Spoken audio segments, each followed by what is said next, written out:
Espacio de Promoción Bonaerense. El presidente del Senado de Buenos Aires, Gabriel Mariotto, aseguró que el nuevo nombre de la justicia social es la educación. Por eso es fundamental garantizar desde el Estado de la provincia los 14 años de inclusión educativa. Además, debemos asegurar con políticas activas la obligatoriedad del nivel secundario establecido en la Ley de Educación Provincial. De esta manera, vamos a consolidar la inclusión social de todos los habitantes de nuestra provincia. Esto es Raíces. Otro soporte, la misma idea.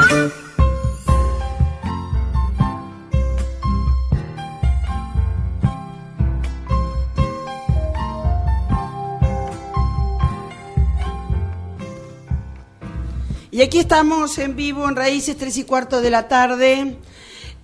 Patricia Barral, ¿cómo te va? Vamos a presentar todo. ¿Cómo le va? Bien. Siempre me agarra con las manos en el celular. No, tiene el celular, ¿sabes? Pegado. No digo cierto, a dónde. No es cierto. No digo a dónde. No, ahora porque alguien lo tiene que hacer. Es la última vez, no lo hago más. El otro día te dije lo mismo y acá estoy. No, y vas a no seguir lo hago así. Más, no lo hago más, lo vas a hacer, Rebori, no lo hago más. Bueno, dale. www.raiceslarradio.com.ar y lo leo encima.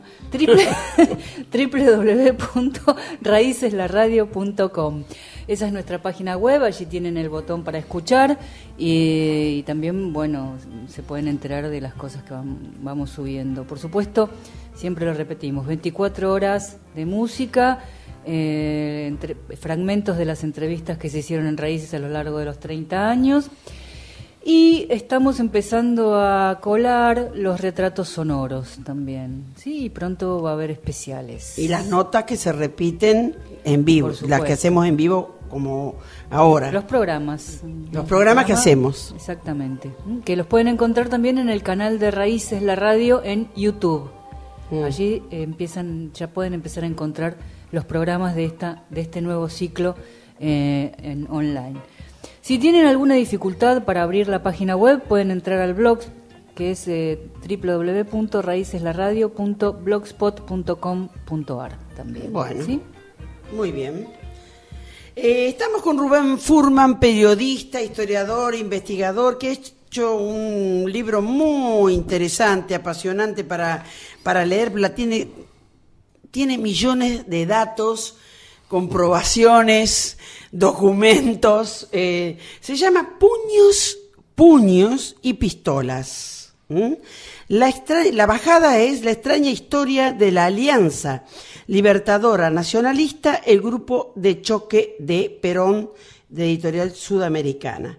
Bueno, por acá pasan varios nombres muy conocidos, pero yo creo que por ahí algunos se sorprenderán todavía de la presencia de un nombre, por lo menos, que fue integrante de la Alianza Libertadora Nacionalista. De otros nombres quizás no, pero de algún... Claro, hablas de Walsh. Hablo de Rodolfo Walsh. Claro. Bueno, ese es un poco, esa sorpresa es el origen de este libro, ¿no? Yo leí la historia que escribió Eduardo Josami, y donde hizo una biografía política, ideológica, cultural de Rodolfo Walsh, y él relata la primera militancia política de Walsh, que, bueno, en 1977 fue asesinado cuando era jefe de la inteligencia de los montoneros.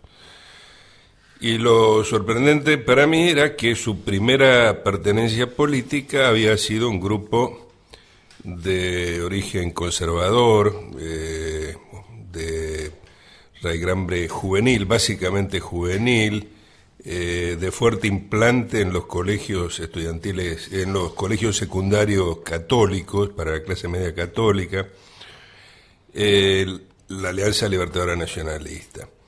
Esto correspondía también un poco para un perfil personal, familiar de Walsh. Como su nombre lo indica, él era de una familia irlandesa, y como él mismo lo escribió alguna vez, él había subido al peronismo por derecha. Claro. Porque este grupo, previo al peronismo, y que después fue tomado, digamos, por el peronismo, pero que era previo al peronismo, era un grupo, bueno, que en los fines de los años 30 horrorizaba a los porteños con sus desfiles, marchas en escuadra, muchachos levantando el brazo, haciendo el saludo nazi, una fascista, digamos, y gritando mueras a los judíos, al comunismo, y en general antiliberales. Entonces, bueno, como, digamos, esta historia personal de Walsh, en la cual había un hermano, una hermana monja, un primo cura, un hermano militar. Pesaron. Y todos esos nombres, incluso de esa historia, eran gente conocida, curiosamente. Por ejemplo, su primo, que lo había acercado a las ideas del nacionalismo, a la alianza propiamente, era el hermano Septimio Walsh, un cura muy famoso, porque fue virtualmente el jefe de la educación católica durante 30 y pico de años en la Argentina. Él no se llamaba Septimio, se llamaba Tomás Walsh, pero había tomado el nombre Septimio en la congregación marista. Su hermano, Carlos, no participó directamente, pero fue parte del grupo de aviadores navales que conspiraron para bombardear la Plaza de Mayo en junio del 55. Y esta historia, tan rara para la persona que tuvo el posterior desemboque, digamos, era muy parecida a la historia del que fue el primer guerrillero guevarista de la Argentina, Jorge Ricardo Massetti, que fue el fundador de la agencia cubana de noticias, Prensa Latina, y un tipo que, habiendo tenido el mismo origen ideológico que Walsh, eran amigos, incluso conocidos de la militancia, más que amigos.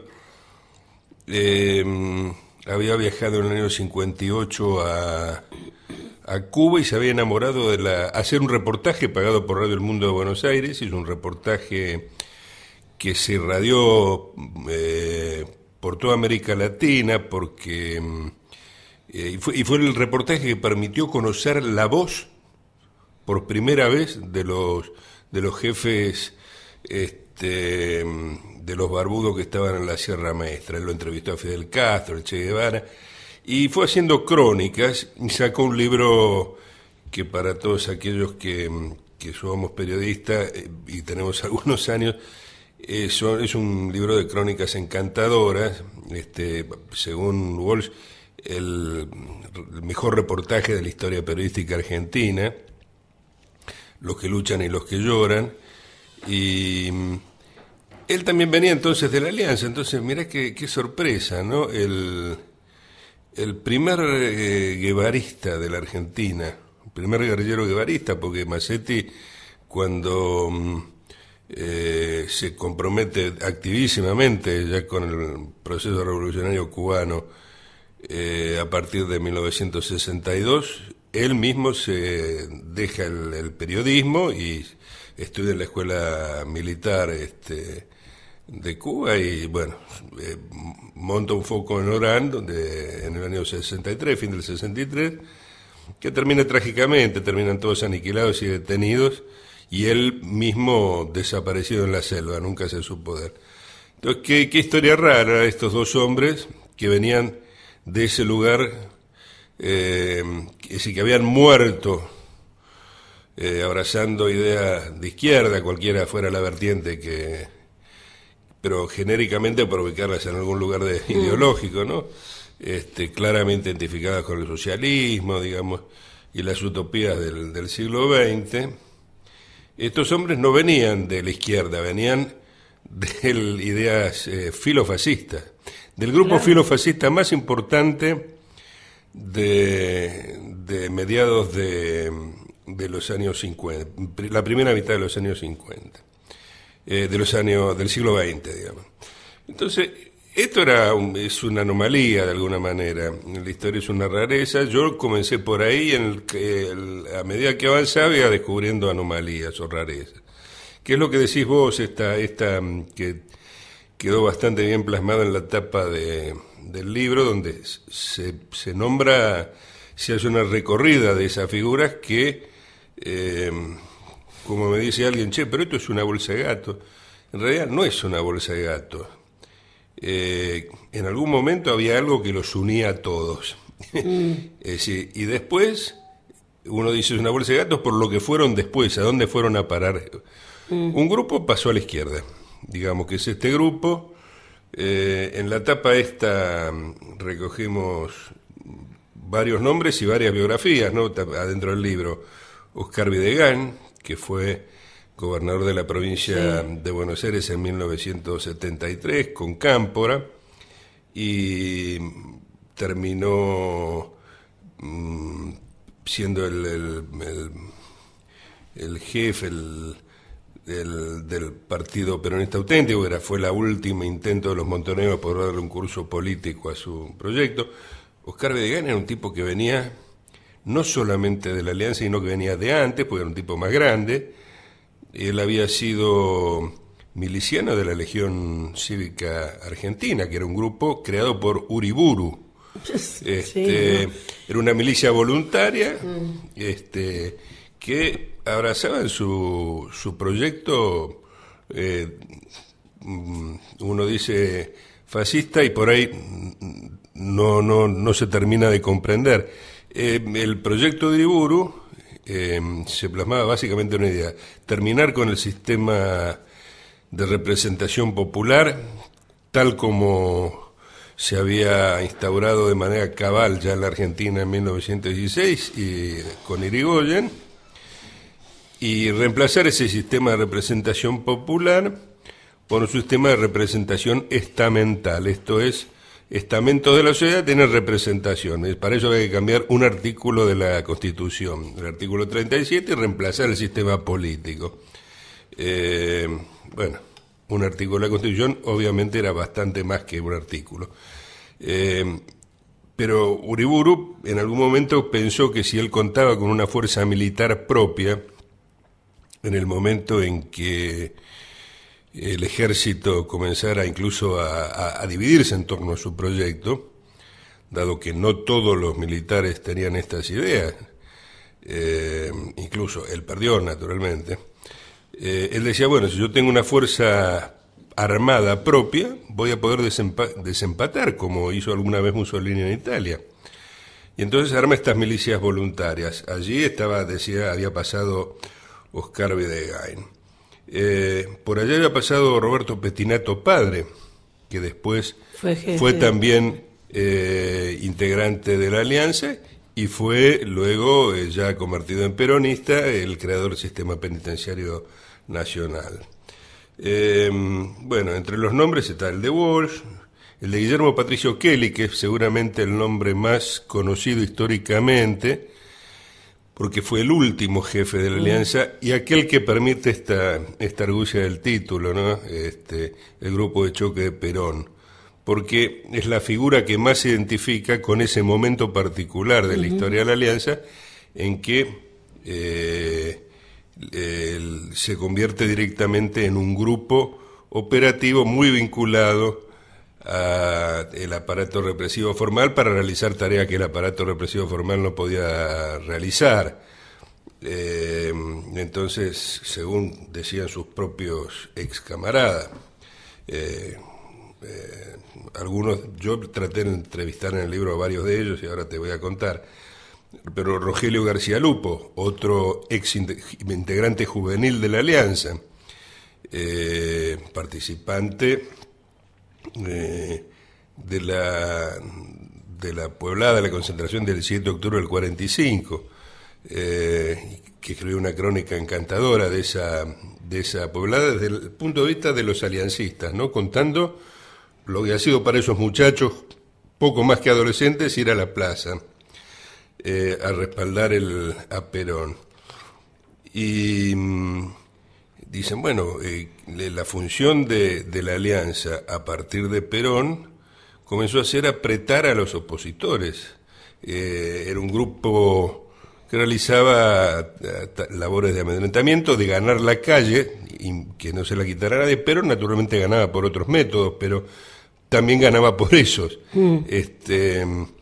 Y este grupo, este grupo que yo más o menos te he enumerado, bueno, hay otras sorpresas, ¿no? Por ejemplo, pasaron por la alianza Dalmiro Sáenz, el rector Dalmiro Sáenz, bueno, el fundador de la alianza Juan Queraltó, que fue el jefe de la alianza durante 16 años, Sebastián Borro, conocido luego como el líder de la resistencia peronista y básicamente por haber encabezado en enero 59 la toma del frigorífico Lisandro de la Torre, que fue un hecho histórico. Darwin Passaponti, inmortalizado luego, porque en ese momento no fue visto de esa manera, como el primer mártir del peronismo, en realidad un muchacho de la Alianza que el 17 de octubre, cuando se dispersaba de la concentración, los muchachos de la Alianza se concentraron frente al diario Crítica, que era un diario muy antiperonista, y produjeron una especie de incendio en la puerta. De adentro los repelieron a tiros, hubo un tiroteo y hubo 2 muertos del lado de los atacantes, entre ellos Darwin Passaponti. Curiosamente la Alianza los ocultó en ese momento porque fue el único hecho de violencia el 17 de octubre y se dieron cuenta que les iban a cargar el mocho, es decir, digamos que en una poblada que ha sido impresionante, imprevista y masiva, el único hecho de violencia que había ocurrido, no había ocurrido ni siquiera en la plaza, había ocurrido en la desconcentración, cuando un grupo, que podemos decir era una de las salas que apoyaba al peronismo en ese momento, intenta un acto de violencia y bueno, y es reprimido y hay un muerto. Los aliancistas lo ocultaron en ese momento. Ahora, te pregunto, Fuhrman, con respecto a esta historia de la Alianza Libertadora Nacionalista, donde aparecen nombres como, digamos, participantes como García Lupo, o Rodolfo Walsh, o el mismo Videgain, ¿no? Más allá digo, primero, el contexto histórico occidental, ¿no? Y segundo, cuando vos pones en el apéndice los principios de la Alianza Libertadora Nacionalista, el programa mínimo, plataforma, la plataforma, digo, uno va leyendo y también se encuentra con sorpresas. Claro. Porque hay muchas de las cosas esas que se siguieron reivindicando a través de la historia del peronismo ya de izquierda, ¿no?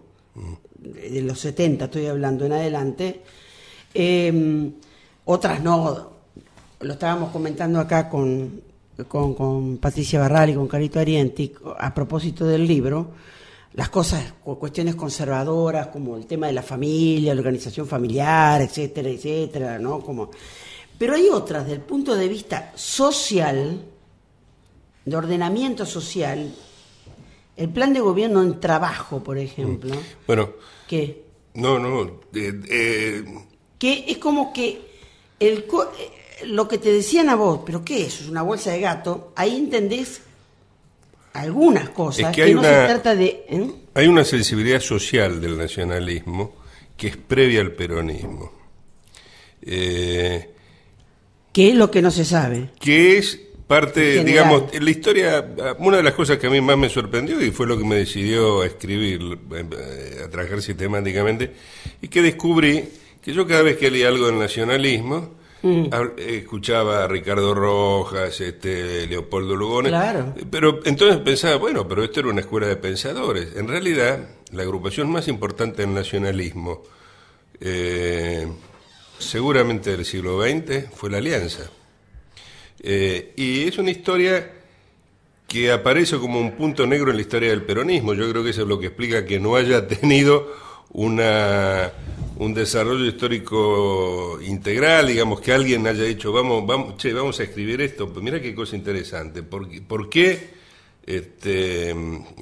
adhirieron esto. Claro, ¿por qué eso tan heterogéneo existía y tenía alguna ligación interna? Entonces, hay cosas que se observaron, las observaron muchos antes que yo, digamos. De alguna manera, el nacionalismo previo de origen conservador, católico, antiliberal, antisemita, anticomunista, todo eso, preludió algunas de las temáticas del peronismo. Yo te voy a contar históricamente de la siguiente manera. Yo tuve suerte, porque esto fue suerte, y la ayuda de algunos colegas y de algunos exaliancistas. Me dicen, mira, está vivo el último fundador. Tiene 90 años, pero tiene la cabeza en orden y puede hacer un relato de la alianza. Y entonces, Emilio Gutiérrez Herrero, 91 años, un viejo que ha sido en la década del 40 lo que se llamaban entonces un ideólogo.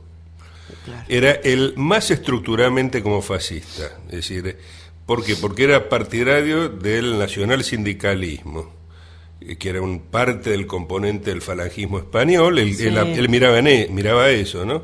Era el componente sindical del falangismo español, que abogaba por sindicatos corporativos, es decir, sindicatos que estaban de acuerdo con la representación estamental y el acuerdo de clases en contra de la visión socialista y comunista de la lucha de clases. Claro. Esta era una idea muy parecida a las ideas que había anunciado ya la Iglesia Católica a partir de algunos de sus papas, pero estos colegas me dicen, está vivo, Gutiérrez, anda a hablar con él que te cuente el origen. Entonces, este hombre vivió la parábola completa del aliancismo, porque el aliancismo, que arrancó antes que el peronismo y que casi masivamente adhirió en un primer momento al peronismo, ese catolicismo de base dio un giro completo en el curso de los años del peronismo, terminó enfrentado, y algunas de sus figuras relevantes de la década del 40 terminaron encabezando la Libertadora. Es decir, la historia esta de Rodolfo Walsh, Rodolfo Walsh simpatiza con la Libertadora, sí. Y según lo explica él escribiéndolo, por cuestiones familiares. La cuestión familiar es su hermano, que participa del núcleo de aviadores conspiradores, su primo muy influyente ideológicamente en la familia, el hermano Septimio, que es el contacto de los comandos civiles católicos con la cúpula de la Iglesia. Y la ventaja de Walsh es que dejó todo escrito. Walsh en el año 73 se sintió obligado a explicar qué giro había dado él. Y escribió una paginita que fue publicada post-mortem, pero dice, yo estuve adentro, refiriéndose al edificio de la Alianza Libertadora, ubicado en San Martín y Corrientes, que fue bombardeado por el ejército en septiembre del 55, en la mayor situación bélica en el área metropolitana, dando como para escarmentar a quien quisiera resistir la instalación del gobierno de la Libertadora. Y él dice, yo estuve adentro, dice, viéndolo desde hoy, estoy seguro que la Alianza fue la mejor creación del nazismo en la Argentina y que sus dirigentes estaban a sueldo de la embajada alemana. Y da una cantidad de explicaciones. Dice, bueno, parte de ese empuje juvenil después se canalizó en el peronismo. No es cierto que haya sido una agrupación financiada por la embajada alemana. No fue una creación del nazismo. El propio nombre que yo elegí es Puños y Pistolas, una expresión de Primo de Rivera. la alianza tuvo siempre un aroma falangista por ese componente católico tan fuerte que tuvo. Y bueno, voy a Montevideo a ver a este señor que se había exiliado en Montevideo en el año 50 porque pensaba que Perón lo iba a meter preso, porque ya empezaba a conspirar. Y entonces Gutiérrez Herrero dice, bueno, yo le voy a contar cómo se fundó la alianza, me da detalles, me cuenta cómo el general Molina, que había sido el edecán de Uriburu en el golpe y había sido el primer jefe, el encargado por Uriburu de armar la Legión Cívica, cuando justo disuelve a la Legión Cívica, se dan cuenta que ahí hay una masa juvenil que tiene mucha fuerza en los sectores más jóvenes, en el estudiantado, y que al desaparecer la Legión existe una agrupación que también es muy importante en la historia del nacionalismo argentino, que es la Unión Nacional de Estudiantes Secundarios, la UNES, pero que esos muchachos cuando egresen del secundario no van a tener más organización. Entonces fundan la alianza para contener, para retener a esa masa militante disponible. Y que el que lleva la idea de hacerlo es el ex edecán de Uriburu, y que la fundación se hace en un local de la Legión Cívica, y que a las primeras reuniones los principales asistentes son ex simpatizantes de la Legión Cívica, es decir, hay vínculos clarísimos con el uriburismo en el origen de la alianza. Y hay algo que los diferencia también. La Legión Cívica tenía todavía parte de ese tufillo aristocrático del nacionalismo aristocrático católico previo, que había sido total en la primera milicia blanca de la Argentina, que había sido la Liga Patriótica que reprimió la Semana Trágica, que envió voluntarios a reprimir la Patagonia rebelde. Esos, uno mira las fotos que están en el Archivo General de la Nación, mira las rondas de los legionarios, mira las rondas de los liguistas y ve muchachos finos, vestidos bien, con trajecito, montados en cochecitos, en fortés o algo para el estilo, con sus carabinas. Es decir, son milicias, son todavía muchachos finos, tienen algo de ese aire oligárquico. La Alianza es una fuerza, acaso por su componente juvenil, y yo creo que fundamentalmente por las ideas que comienzan a tomar. Este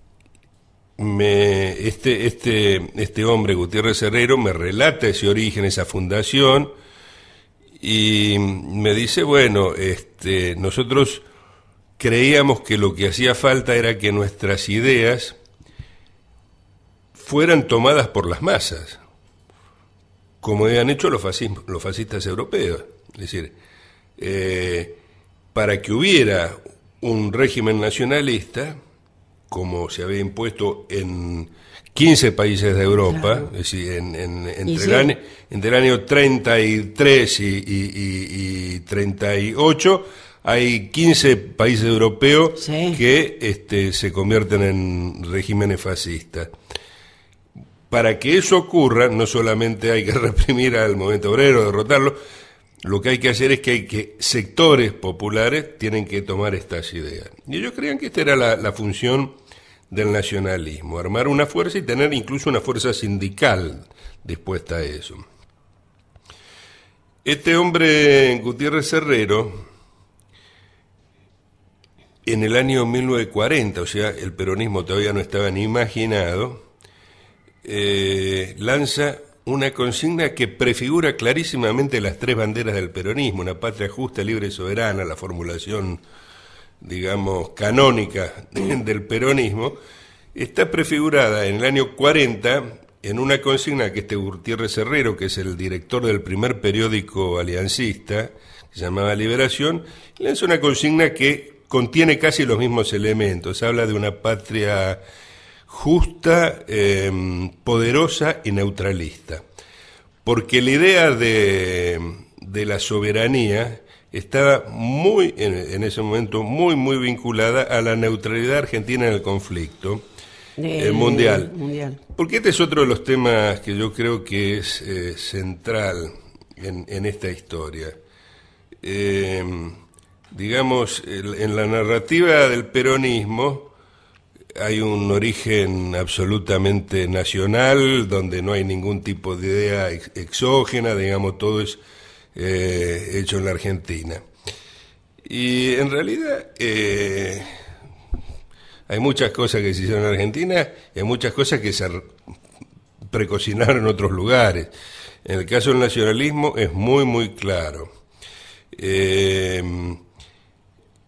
Estos muchachos de nacionalistas, preperonistas, bueno, tienen en su mayoría simpatías por el nacionalismo extremo de la época. Y esta es otra de las conclusiones del libro. Cada época tiene su nacionalismo. El nacionalismo de los años 30 tiene ese tufillo fascistoide que es indeleble, de los años 30 y de los años 40, que es característico. Y bueno, Lugones es un ejemplo de intelectual en ese sentido. Lugones, él es casi la conversión más paradigmática, porque es un tipo que arranca en el socialismo, va al socialismo independiente.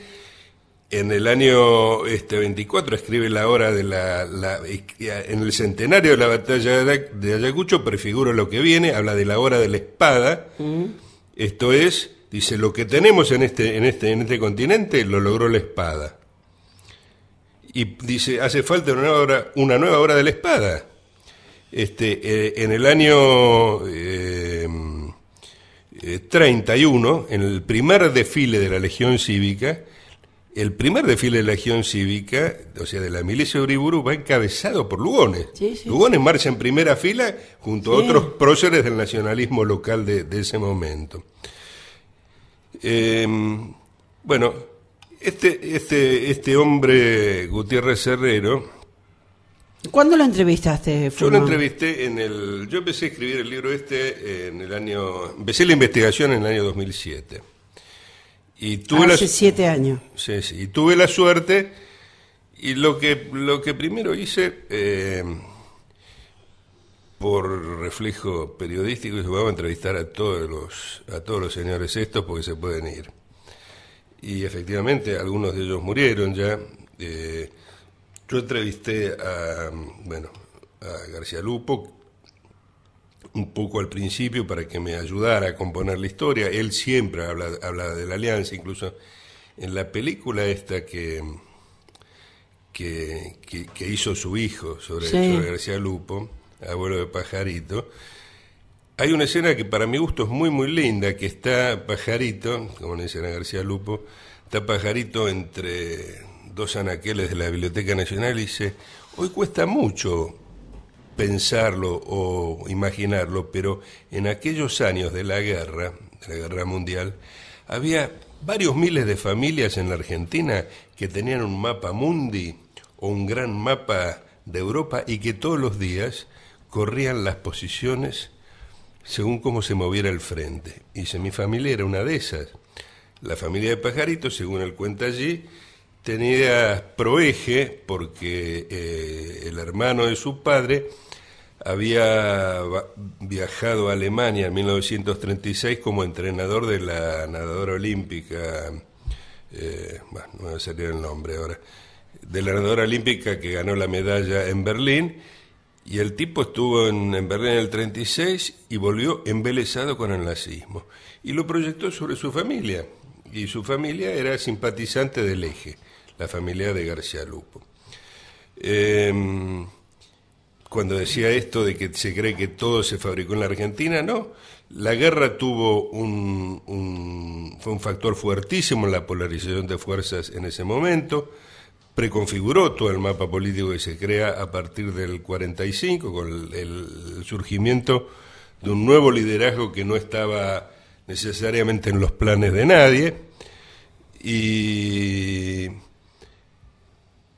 lo que yo encuentro en la investigación esta, incluso entrevistando a estos viejos que están o que se murieron, es que, bueno, había cosas que los ligaban a todos. Un conjunto de ideas que eran una amalgama. Uno, el fuerte componente católico cultural, digamos. Segundo, de origen. De origen, sí, eran todos. Además, uno revisa las biografías. Rodolfo Bolle estudió en el Colegio de los Salesianos de Moreno. Claro. Kelly, Guillermo Patricio Kelly, lo echaron creo que del Champagnat. José Luis Dimas, un prestigiosísimo intelectual orgánico católico, que estuvo muy de moda en los años 60, fines de los 60, porque llegó con el conjunto de ideas que llegaron con la Revolución Argentina, con Onganía, que también tuvo ese tufillo filofalangista. Él venía también del Champagnat. Digamos, la mayoría de estos muchachos venían de colegios católicos de clase. Eso era algo muy distintivo.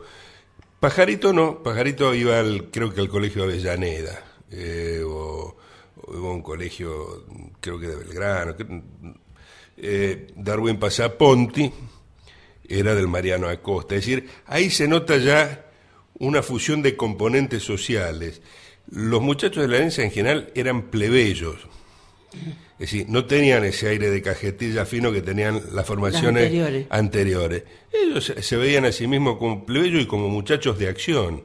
Alguna vez el cura Castellani, que fue compañero de ruta de los aliancistas porque integró la lista la lista colectora del peronismo que armó la alianza en el año 46 para participar de las elecciones, sabiendo que la polarización arrasaba con el nacionalismo, arrasaba con todo, digamos. Era tan fuerte la polarización que desaparecían todos los grises. Ellos armaron una lista colectora, presentaron candidatos a diputados. El primer puesto, el candidato a diputado, fue el fundador, Juan Queraltó, y el segundo consiguieron, porque era una lista de unidad amplia, el cura Castellani. Ahora perdóname, te digo, sí. Castellani dijo una frase encantadora: los nacionalistas argentinos no saben a dónde quieren ir, pero quieren llegar rápido. Que define un poco esta ideología, que es la otra de las cosas sobre la que yo trabajo, que es el nacionalismo de acción, la idea de la acción, donde la ideología no es tan clara, pero lo que hace, lo que también da un elemento homogeneizante interno es que están convencidos del valor de la acción política, propagandística, muy vinculada a la violencia. Es decir, el asalto de la calle, que es una idea que está en el conjunto del principio del siglo XX hasta... La idea de ganar la calle no es un patrimonio de la derecha ni de la izquierda, es un patrimonio general, digamos, hay que ganar la calle. Y estos muchachos están convencidos que con sus ideas deben hacerlo, por eso son recordados más como grupo de choque que como fuerza política, porque cumplían eso, digamos. Yo hablé con varios, ¿no? Como te decía. Pero digamos, ¿cuáles fueron los que más te impactaron en el sentido que revisaron su ideología y su postura política? Por ejemplo, Gutiérrez, ¿no? Que es de los fundadores. Emilio Gutiérrez, él había sido un ideólogo muy importante, incluso seguramente la mayor marcha del nacionalismo en toda la historia argentina fue la marcha que hicieron en el año 42, que se llamó la Marcha de la Neutralidad. Todas las marchas, las paradas del nacionalismo se hacían en la Plaza San Martín, por una razón que uno tiende a pensar que no es casual. Enfrente está el Palacio Paz, la sede del Círculo Militar. Entonces, ese nacionalismo está muy infusionado de ideas militaristas, porque el nacionalismo de la época era militarista. Y entonces los muchachos finalmente terminaban yendo para el Palacio Paz, que estaba ahí, enfrente, dándose vueltas, digamos, del palco del acto. Bueno, el edificio está ahí. Sí, sigue estando, claro, sigue estando. todavía la sede del Círculo Y Militar y Museo de Armas de la Nación ahora. Mira, yo entrevisté a, Rogelio García Lupo, como te decía, me sirvió mucho por el tema de como periodista uno puede hablar un idioma común. Muchas de las enunciaciones que él hace sobre el origen de la alianza y sobre la ideología de la alianza yo no las comparto. ¿Por qué? No, bueno, él, digamos, se toma de una idea que habitualmente se adjudica a Trotsky, que es que el nacionalismo de los países coloniales era totalmente diferente del nacionalismo de los países imperiales. Esto es así, pero Trotsky no pensaba en los muchachos que caminaban con el brazo haciendo el saludo fascista. Pensaba en Lázaro Cárdenas, pensaba en Sandino, pensaba en otras realidades. Él no confundía el fascismo con la ideología. ¿Vos no creés que García Lupo tampoco lo confunde? No, García Lupo, a ver, todos somos después una cosa que tenemos algo de lo que fuimos, pero ya somos diferentes. García Lupo es uno de los muchachos que cuando Massetti vuelve de Cuba con una propuesta formal que ha hablado al parecer con el Che y con Fidel, quiere una agencia de noticias. Vuelve y ¿con quién habla? Habla con sus amigos. ¿Sus amigos quién eran? Eran muchachos de la Alianza. Dice, vamos para allá, es un proceso nacionalista. Esto está bien contado en el libro.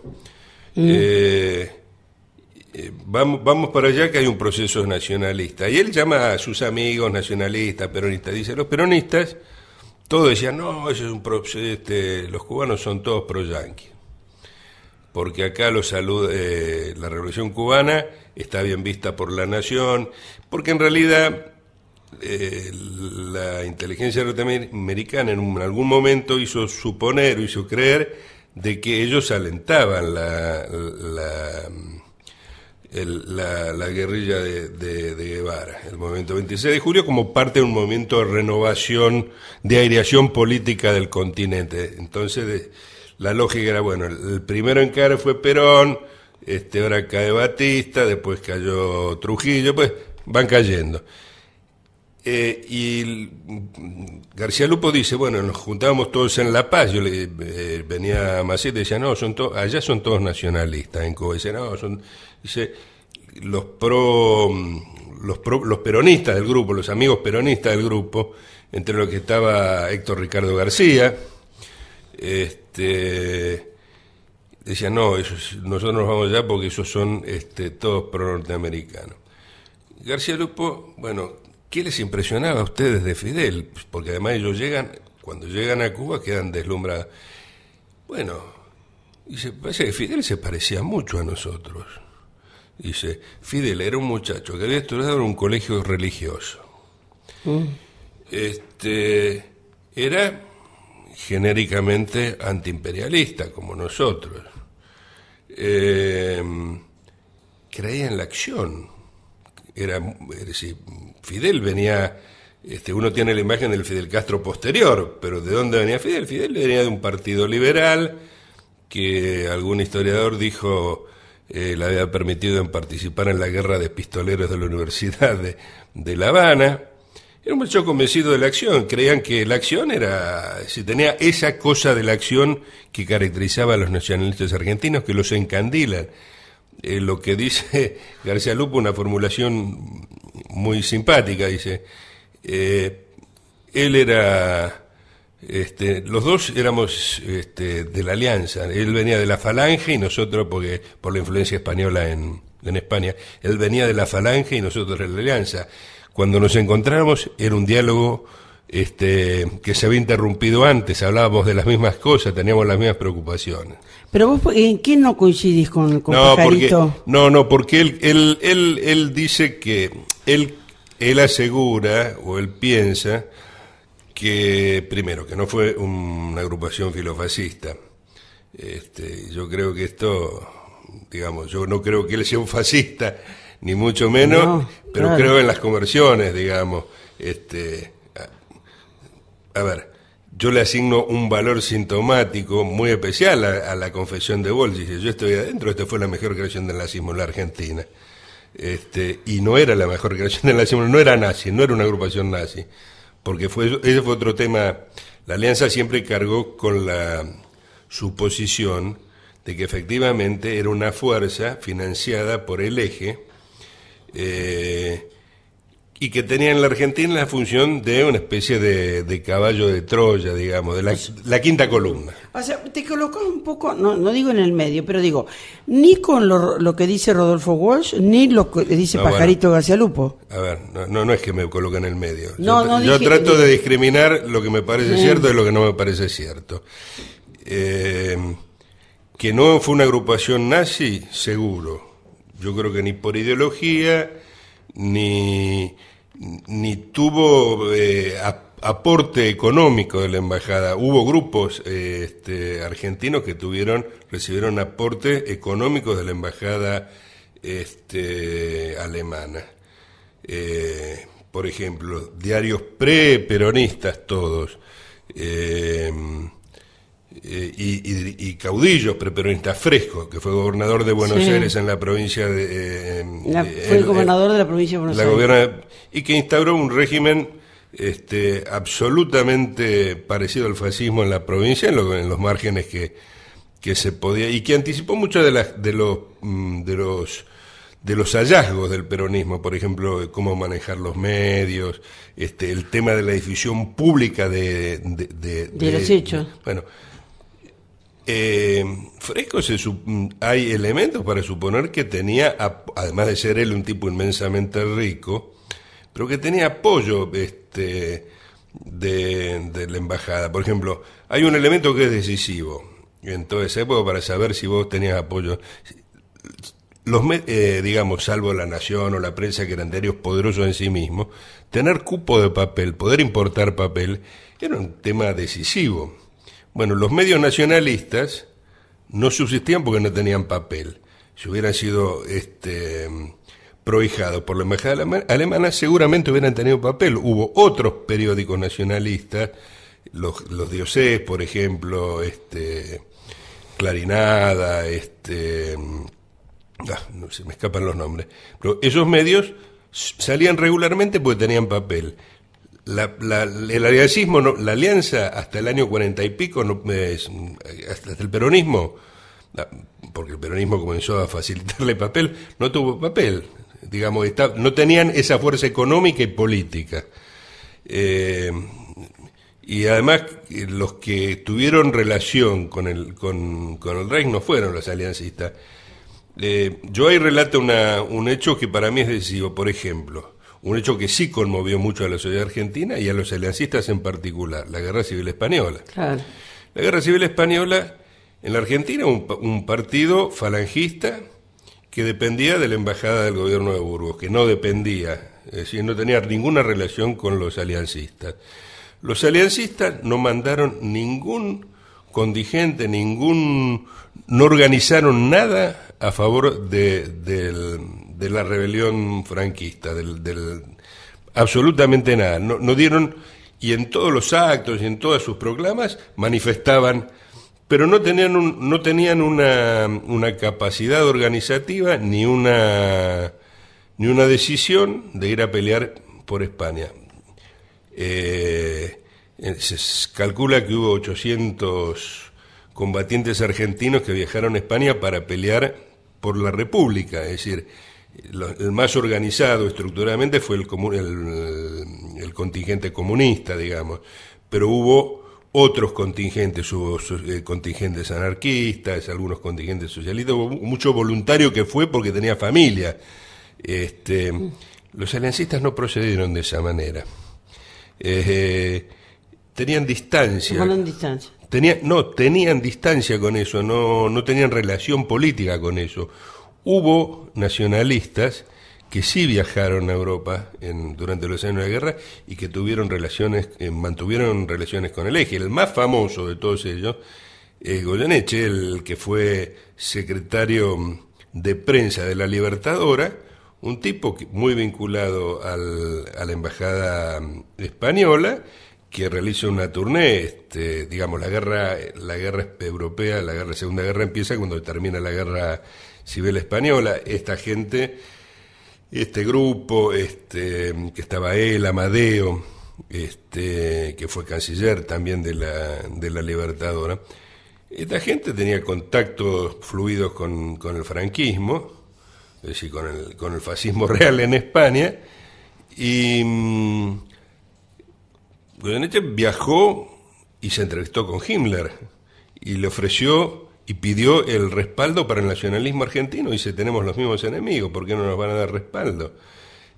Bueno, no hubo ningún aliancista que se le ocurriera hacer eso, que tuviera capacidad de hacer eso. ¿Por qué? Porque no eran nazis, tenían simpatía filofascista, se parecían al falangismo español.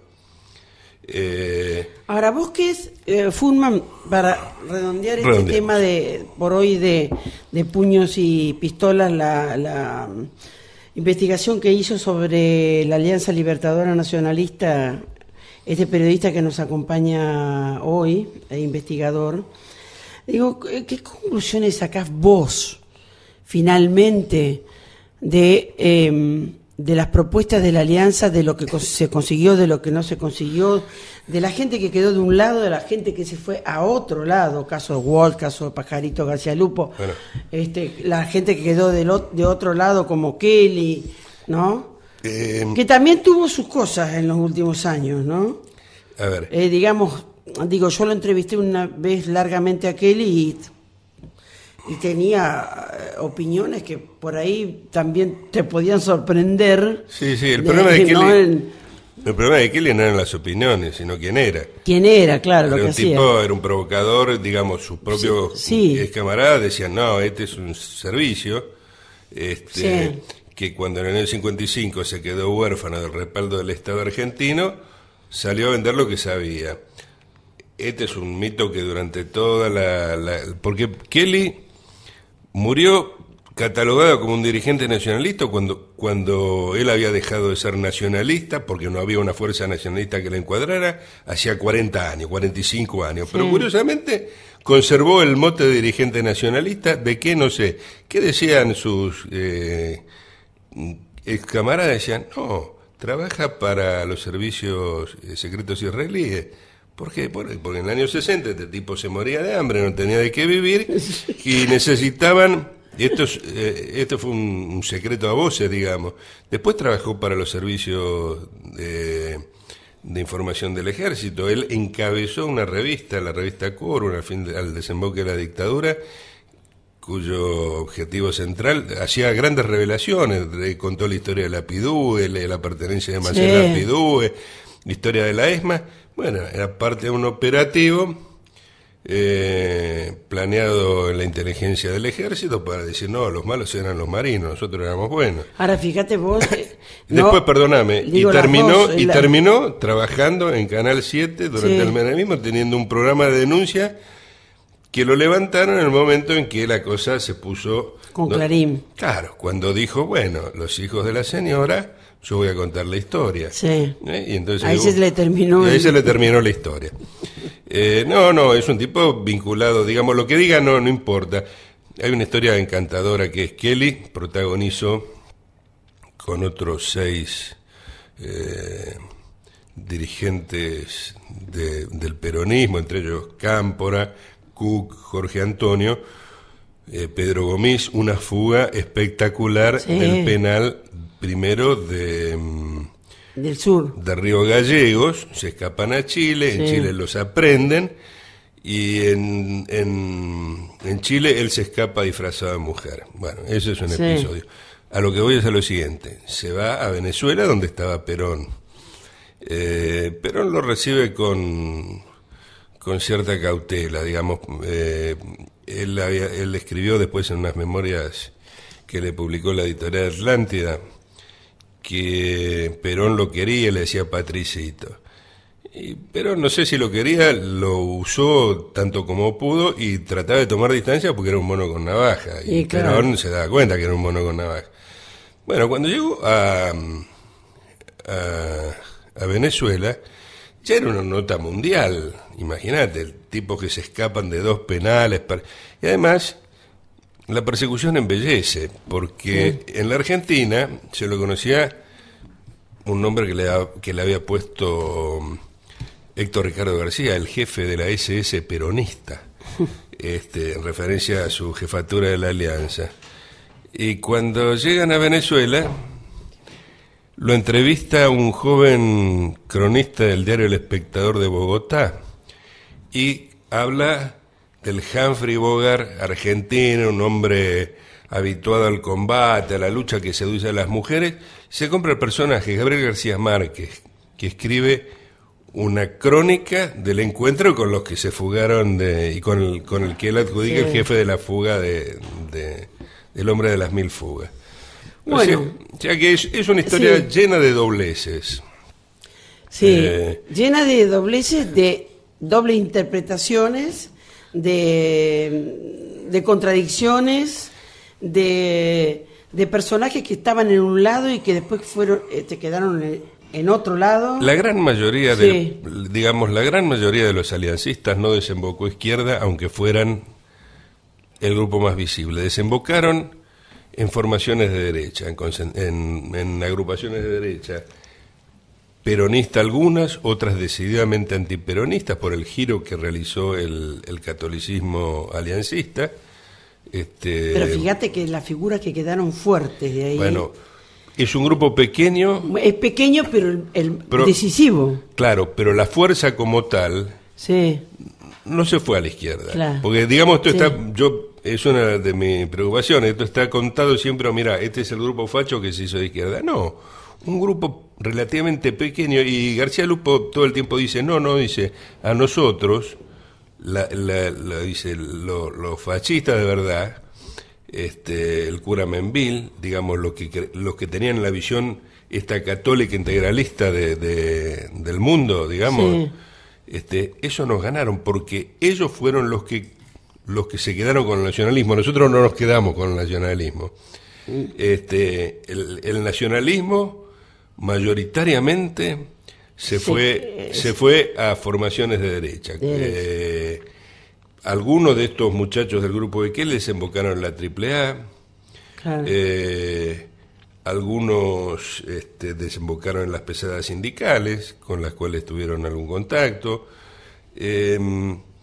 Hubo de todo. Digamos, la etapa, mientras miro la etapa me acuerdo, entre los que yo entrevisté a Aníbal D'Angelo Rodríguez, creó una marca famosa en Argentina. En el año 45 fundó la revista Tacuara, que dio nombre a la organización homónima, que originalmente es el grupo de los muchachos de la Alianza que dicen no queremos quedar entrampados en la pelea de Perón con la Iglesia, y se van como católicos de la Alianza, digamos, se van porque no quieren que la Alianza participe de la pelea de Perón con la Iglesia. Vuelvo al señor D'Angelo Rodríguez. Él tiene 18 años, funda la revista Tacuara, y es en el momento de ebullición del peronismo, ¿no?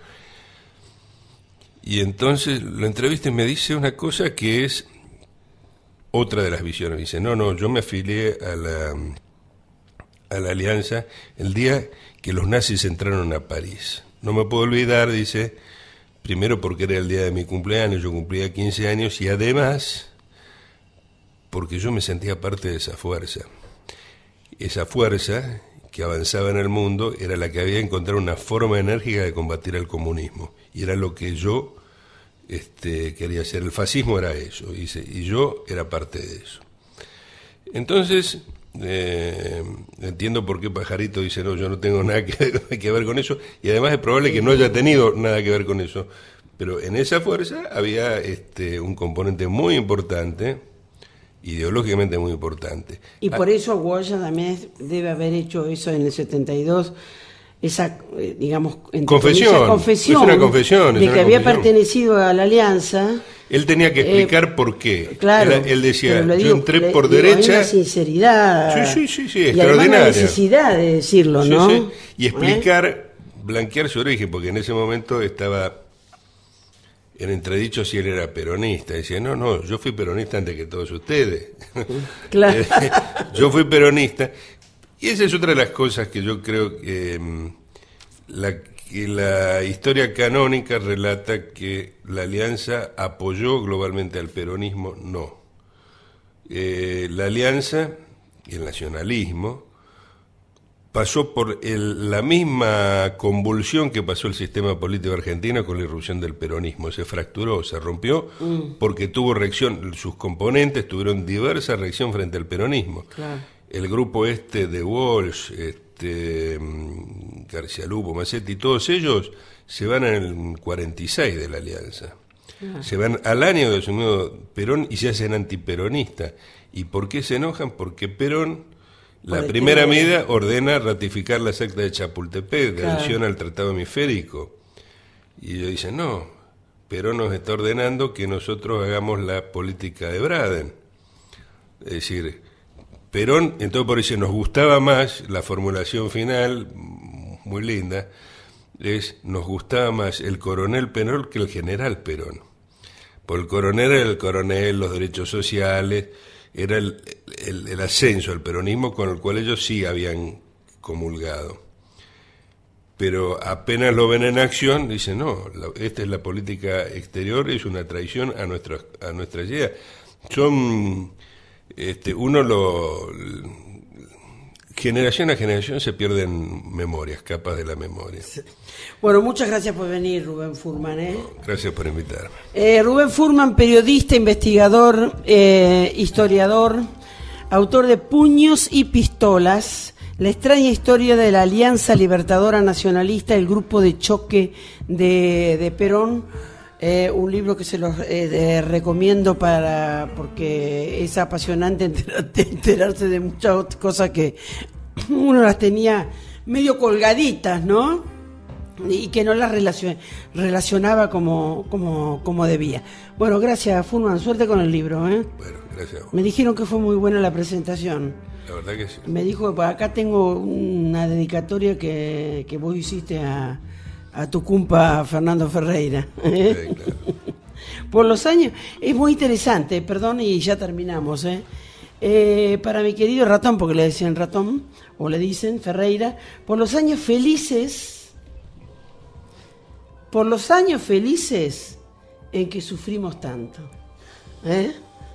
Un abrazo, gracias, Rubén Pirulo Furman.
pena que se metió dentro mío, palomita.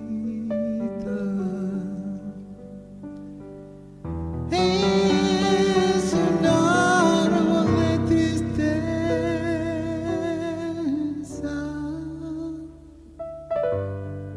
que florece con el vino.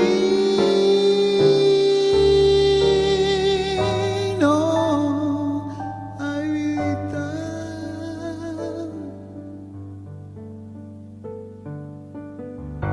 como un mito de cigarro se van las cosas vividas por los años.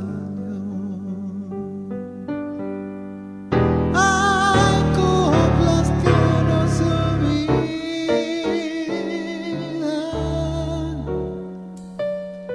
amores y despedidas, desengaños.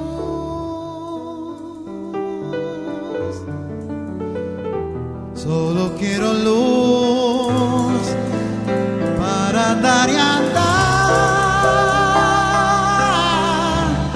mezclado entre nubes voy a encontrar mi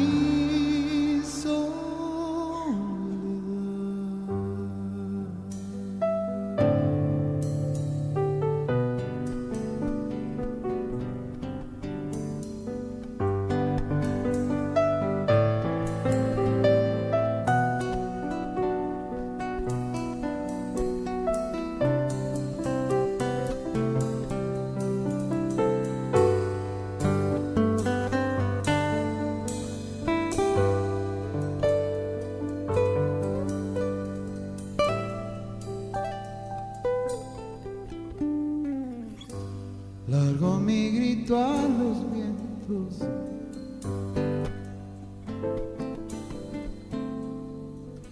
pa' olvidarme de tu olvido, entre sueños, a solas con mi recuerdo.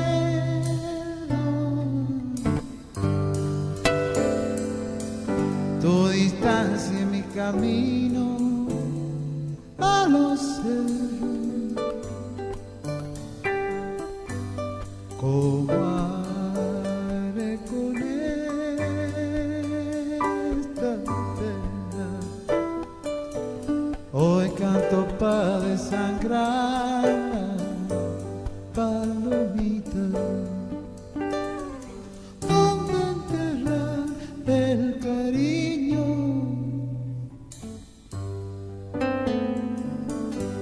Y donde mis esperanzas, ay, vidita, solo quiero luz para andar y andar, mezclado entre nubes voy a encontrar mi soledad, mi soledad.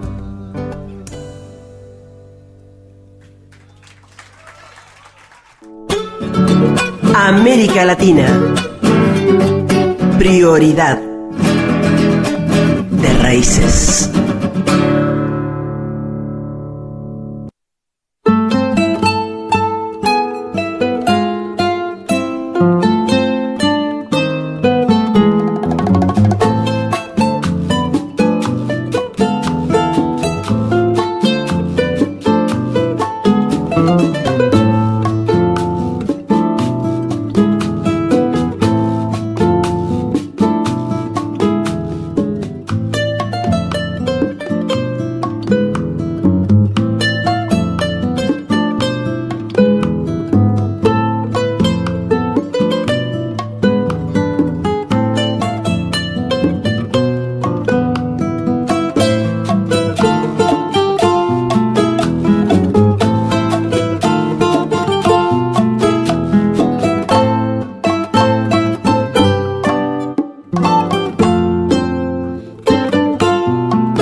ciudadano del mundo, Che recuerda lo que ya sabíamos desde Espartaco y que a veces olvidamos.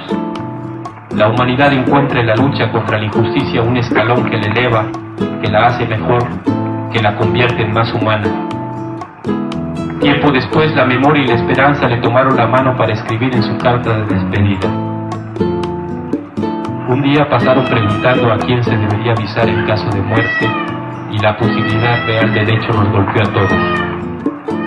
Después supimos que era cierto, que en una revolución se triunfa o se muere si es verdadera. Otras tierras del mundo reclaman el concurso de mis modestos esfuerzos. Y entonces el Che siguió su camino. Al despedirse, por decir hasta luego, el Che decía hasta la victoria siempre, como quien dice, nos vemos al rato. Una y otra vez la imagen del Che soñando en la escuela de Liguera reclamaba su lugar entre mis manos. Desde Bolivia llegan esos ojos entrecerrados y esa sonrisa irónica diciendo lo que pasó y prometiendo lo que pasaría. He dicho soñando, debí haber dicho muerto. Para unos murió, para otros se durmió. ¿Quién está equivocado? El poder nos dijo que la historia había terminado en la quebrada del Yulo. Dijeron que la posibilidad de una realidad diferente, mejor, fue destruida. Dijeron que la rebeldía terminó. ¿Terminó?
Raíces. Una radio que se ocupa de lo nuestro.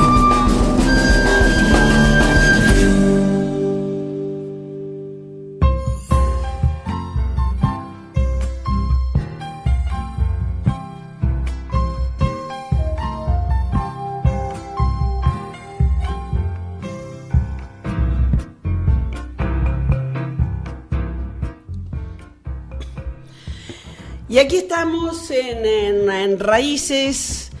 Vamos a charlar con Rolando Goldman. Ya empezamos a charlar hace un ratito, ¿no? Estuvo escuchando algo de la charla con Rubén Furman sobre el tema de la alianza. ¿Qué fue eso de la alianza nacionalista, no? Sí, no, muy interesante. Llegué sobre el final. Hola, ¿qué tal? ¿Cómo están? Llegué sobre el final de esa charla, pero bueno, muy interesante, ¿no? Y una investigación, sí, fuerte, parece, ¿no? Ese libro debe estar jugoso. En realidad, la historia de los seres humanos son así, tienen esas ambivalencias, ¿no? Uh-huh. Después seguimos hablando con Rolando de otra cosa que no vale la pena ahora decir, pero que son que te muestran la ambivalencia, ¿no? Si te pones en un lugar y millones de personas por ahí creen que vos respondés a ciertas cosas, ¿no? Humanas, y por ahí no. Sí, no es por así. Eso yo creo que los procesos que quedan en la memoria del pueblo son los que protagonizan los mismos pueblos y no las personas, ¿no? Exacto. Claro. Me parece que cuando es comunitario, ¿no? Claro. Los avances, oye, incluso a veces los retrocesos también responden a situaciones que van más allá de las personas en forma individual, y en cambio, digamos, los colectivos son los que transforman, ¿no? la realidad, ¿no? Bueno, hablando de colectivo, Patricia Barral te decía hace un ratito, cuando vos llegaste, que cada vez que escucha a la orquesta de charango se pone a llorar. O sea, tenés una llorona propia. Claro. La podés contratar también para que vaya a llorar a los recitales. Vos sabés que no lo puedo manejar, me emociona tanto, es increíble, nunca me había pasado tan fuerte. Yo soy medio maricona con la música, admito, con algunas cosas de la música soy, sí, pero sí, la chuquisaqueñita, por ejemplo, me puede completamente cuando la versión de la Orquesta Argentina de Charangos. Mira, vos sabés que el otro día, el sábado pasado, que presentamos por segunda vez el disco nuevo que estamos sacando, una persona del público, cuando terminó, se me acercó y me dijo: yo siempre escucho mucho todo tu trabajo y me encanta, pero la verdad, me dijo, bueno, la orquesta de charangos es algo increíble, y hicimos de bis Libertango, que lo habíamos estrenado en el festejo de los 30 años. Hermoso, ¿eh? Claro, y me dice, pero con ese tema me cagaste. Ya fue demasiado. Y en realidad yo no soy yo, es, bueno, como decíamos antes, ¿no? El producto del trabajo colectivo y de poder compartir con otros colegas nuestra música. Pero qué bárbaro, ¿no? Porque lo que te decía, de la tarea de Goldman, de Rolando Goldman, ¿no? Cuando me decía un colega, un periodista, ¿no? ¿Qué pasa con ese Goldman? Me dice, que aparece por todas partes ahora y qué sé yo y qué sé cuál. Y le digo, pasa que él, lo que ha hecho, me parece a mí, una parte, digamos, de la cuestión, es que el charango, además de la tarea que hizo Jaime Torres, ¿no es cierto?, de reivindicación del charango, de colocarlo como que sigue haciendo, ¿no? Sí. Y lo sigue haciendo, digo, como instrumento solista, digo, estoy pensando en los años claro, atrás, sí. ¿no? Con Ariel Ramírez. Con Ariel Ramírez, claro. Digo, Goldman es como que socializó el charango y su método de charango. La gente se metió con eso, los pibes se metieron con el charango, digamos, eso instrumentito, esa cosita chiquita ahí que, ¿no? Sí, yo, bueno, te agradezco esa mirada. La verdad es que yo en todos los planos siempre trato de compartir, y insisto en esto que decíamos hace un ratito, ¿no? Creo que lo valioso es lo que se genera en forma colectiva, y no creo que por mí es que la gente se acerque al charango. Realmente me parece que en el sonido del charango, y porque tiene que ver con la realidad de los últimos años de la región, es que sí, efectivamente, mucha gente se ha volcado a mirar con mayor atención nuestra cultura, nuestra propia identidad, y entonces ahí entra también el charango. Yo no creo haber inventado nada, ni... mira, una vez me pasó algo que me marcó mucho, cuando yo tuve oportunidad de estar en la Secretaría de Cultura de la Nación. Sí, vamos a decir que fuiste director nacional de arte. Sí. Durante que siempre reivindiqué tu tarea durante ese tiempo, porque fue una tarea colectiva, social, que lamentablemente después se cortó. Bueno, pero algunas cosas, otras no, otras siguieron creciendo, siguieron desarrollándose. Algunas crecieron porque la gente tenía sentido colectivo, ¿no? Bueno, dale. Sí. Bueno, y como había habido y sigue habiendo, digamos, un sistema de orquestas infantiles y juveniles en muchos lugares de todo nuestro continente, pero con una mirada, para mi gusto, muy europea. Desde la formación de la orquesta, de los instrumentos que la componen, y muchas veces también desde el repertorio. A mí se me ocurrió que deberíamos hacer otro programa similar, pero con instrumentos y con sonidos propios de la región. Entonces hicimos el programa de instrumentos infantiles y juveniles, de instrumentos latinoamericanos, de orquestas infantiles, que llamamos Andrés Chazarreta. Y lo que digo que me marcó mucho, porque en algún momento pensé que había sido una idea mía, y un tiempo después, que ya estaba funcionando el programa, tuve la oportunidad de viajar a Quito. Hice un concierto para charango y orquesta con la Orquesta Sinfónica Nacional de Ecuador, y uno de esos días que estaba ensayando con la orquesta me invitan desde la Orquesta Municipal de Quito.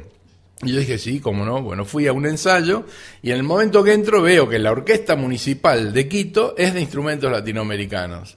Y es una orquesta profesional. Entonces digo que me marcó porque, viste, a veces uno cree que inventa algo y no, son ideas que están flotando. Marchaban adelante. Claro que sí, claro que sí. Y entonces creo que es eso, ¿no? Que son ideas que están flotando y que por ahí uno puede o sintetizarlas o ayudar a que pueda avanzarse algún casillero, ¿no? Pero bueno, no eso es una parte, pero la idea, por ejemplo, lo que le pasó a Patricia con escuchando tu orquesta, un poco me pasó cuando vos la presentaste en Cosquín, 100 charango. Claro, ahí, eso fue muy impresionante. Claro, eso fue otra cosa, ¿no? Porque la Orquesta Argentina de Charango somos 18 instrumentistas, sí, que todos los integrantes ya son estudiantes muy avanzados o profesionales que están tocando muy bien y tenemos arreglos escritos y demás. Lo de los 100 charangos también fue una expresión colectiva, pero más que artística, cultural, me parece, porque fue muy impactante ver, éramos más de 120 charanguistas ahí en el escenario, era una manera de mostrar que bueno, que hay muchísima gente, ¿no? que se acerca al charango. ¿Por qué crees, Rolando Goldman, por qué crees eso? Que hay un acercamiento cada vez mayor al charango. Mira, hace unos días charlando con un periodista fue también y a mí se me vino a la memoria una noticia que aparecía cada tanto, hace algunos años, bastantes años, los diarios. A veces decían, murió la última mujer ona. ¿Vos te acordás que salía esa noticia? Sí. Y a los 3 años volvía a salir la noticia. Sí. Y yo siempre que veía eso decía, pobre mujer esta, ¿cuántas veces la mataron? Y entonces hasta que un día entendí, digo, bueno, acá... Cigarra, Claro. Entonces yo entendía, una vez dije, claro, acá hay intereses que pretenden hacernos creer a todos que eso no existe más, que los pueblos originarios no murieron todos, que esa cultura fue terminada, ni siquiera exterminada, y por el otro lado siempre estaba la verdadera resistencia del pueblo y en este caso de los pueblos originarios por reivindicar su propia historia, su dignidad y sus necesidades, ¿no? Entonces creo que en esa puja el charango tiene un espacio y entonces en momentos en que se hace como con mayor presencia, se hace visible en muchos ámbitos toda la problemática de la historia de la región, bueno, el charango hace su aporte. Entonces, en ese contexto creo que aparece este interés por lo cultural y luego también por lo artístico, ¿no? Porque me parece que así como estaba esta mujer que la mataban cada 2 años o 3 años, también ha habido una intención por recluir al charango a la región andina y a determinado tipo de música, y si salía de ahí tenía que ir o al subte o a un colectivo o a un tren, pero no a otros espacios. Y creo que fundamentalmente por el empuje de las nuevas generaciones y el compromiso con el estudio y la investigación es que el charango va rompiendo fronteras geográficas y de géneros y estilos, ¿no? De todo. Claro. Porque ya no es un instrumento acompañante, ¿no? Claro, sí. O de darle o de color, ¿no? Y sí. Sino que es Y hay muchísima gente que toca muy bien el charango. ¿Ah, sí? Sí, aquí en Argentina y en otros lugares también. Bueno, ¿no? me imagino en Bolivia, en Perú. Sí, pero acá en Argentina Chile. También hay ¿Sí? grandes charanguistas. ¿Ah, sí? Sí, claro. Sí, Contame, porque uno no puede conocer, ¿viste? No, claro, bueno, eso, claro, por ahí, no sé, bueno, en la propia Orquesta Argentina de Charangos, sí conoces a Daniel Navarro, sí. y bueno, y está María Laura Caballero y Aldana Bello, que son las primeras egresadas de la carrera de folclore y tango del Conservatorio Manuel de Falla como charanguistas, porque se ha creado también un espacio institucional para estudiar charango, no por un capricho mío, porque bueno, yo tengo la suerte de tener la cátedra de charango, sino porque es una respuesta también a una necesidad y a una demanda que aparece, ¿no? Y está Damián Verdún, y Nicolás Segovia, y Matías Clausen, y bueno, hay Eliseo Álvarez Prado, bueno, todos los integrantes de la orquesta tocan muy bien, pero además en Santa Fe está Oscar Gomito, lo que es un gran charanguista, en Tucumán Martín Páez de la Torre, o en Paraná Nicolás Fáez Michelón, no sé si los conoces a ellos. Bueno, Nicolás Fáez. Sí, toca bárbaro ese chico. Mirá vos, no lo Pero conozco muy y bien, eso que es de muy allá. bien, claro, muy bien toca. Ah. Bueno, y así hay muchos, sí. Pero que tienen grupos, tío, son solistas, ¿cómo es En la general son solistas y a veces también tienen sus grupos, ¿no? Pero estos Ajá. que te digo son mayormente solistas. Sí. ¿Y actúan en distintos lugares del que país? Sí. ¿Y de afuera también? Sí, Nicolás Fáez, por ejemplo, también en el último tiempo ha hecho algunos conciertos para charango y orquesta. Él es como un discípulo de un gran charanguista peruano que vive en Francia hace muchos años, que bueno, que ya me voy a acordar, Tarazona, Federico Tarazona, peruano. Y bueno, este chico toca muy bien también. Y decime, Rolando Goldman, hay distintos estilos, porque uno piensa en la guitarra y además de, qué sé yo, de que es un instrumento que también para todos los géneros, también piensa en los estilos, no es yendo a lo nuestro específicamente, digo, el otro día Falú hablaba de lo que era la guitarra de Eduardo Falú, lo que era la guitarra de Atahualpa Yupanqui, ¿no? O el mismo Carnota cuando muchas veces decía que no había rasguido de la chacarera como el del Negro Paz de los manceros santiagueños, ¿no? Digo, en el charango se notan así fuertemente las diferencias, los aportes, la diversidad. Sí, pues en principio uno puede notar claramente las diferencias en cuanto a las distintas regiones. Es muy distinto el charango en Chile que el de Bolivia, o el de Perú, o el de Argentina. Ya estás explicando. Ya estás explicando, vale. Claro, desde los estilos y también incluso desde el timbre de los instrumentos. El sonido del charango en Bolivia es como más brillante. Aquí en Argentina... ¿Eso es la afinación? No, la afinación sería la altura de las notas, sino el tipo de sonido, el timbre, digamos, como un sonido más opaco tiene aquí en Argentina. Tiene que ver también con... ¿Y cómo se logra eso? Y por la escuela que van generando los luthiers, los fabricantes de charango, que tienen un aire distintivo en cada una de estas regiones. ¿Y también el tipo de material que usan? Seguramente. Yo la verdad que de lutería no sé nada, pero claro, debe estar vinculado a eso, ¿no? Y en cuanto a los estilos, bueno, obviamente acá en Argentina, al hacer todo tipo de música, nuestra música criolla, ya ahí hay diferencias claras y notorias con respecto a la música de Bolivia. ¿O decir que es más brillante como suena el sonido del charango? El de Bolivia. Sí. ¿Y de los charanguistas bolivianos?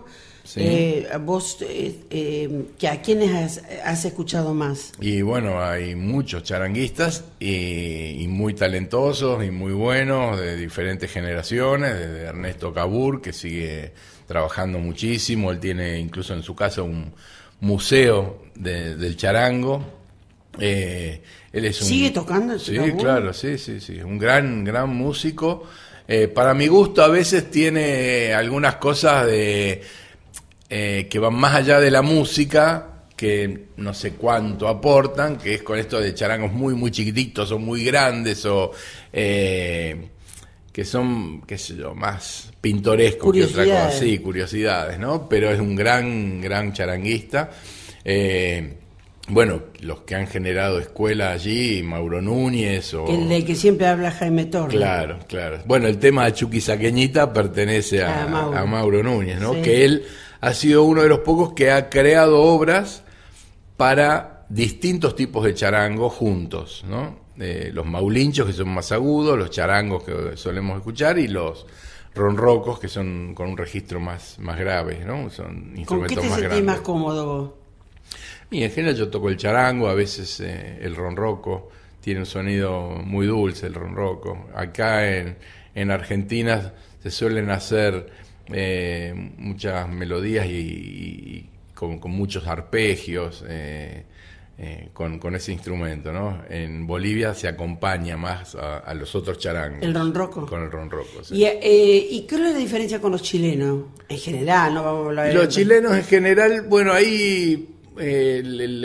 más me parece que está dado en la forma de tocar, como en los rasgueos, no sabría explicarlo, porque si yo escucho un instrumento o una obra y yo puedo identificar si es chileno o argentino o peruano, y en Perú además tienen unos charangos que no, el charango en general tiene 5 cuerdas dobles, y en Perú hay un charango muy tradicional de la zona de Ayacucho que son 5 cuerdas simples, y la forma es igual que una guitarra pero pequeña, ¿no?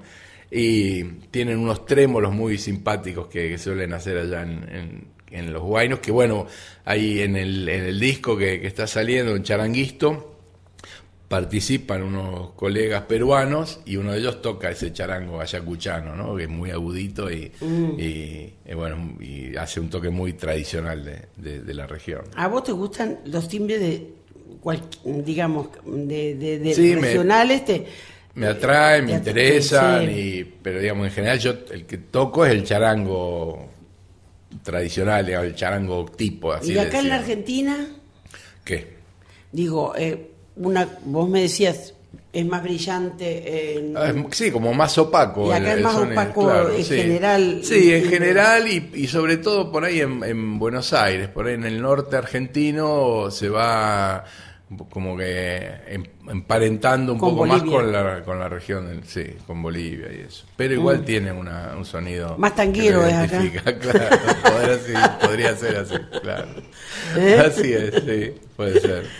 Sí, esto es, lo que tengo acá en mis manos se llama Charanguisto. ¿Quién te hizo la tapa? El dibujo de tapa. Un muralista pintura, muy joven, sí, una pintura. Él es un muralista joven, muy talentoso, tiene mucha fuerza en lo que hace.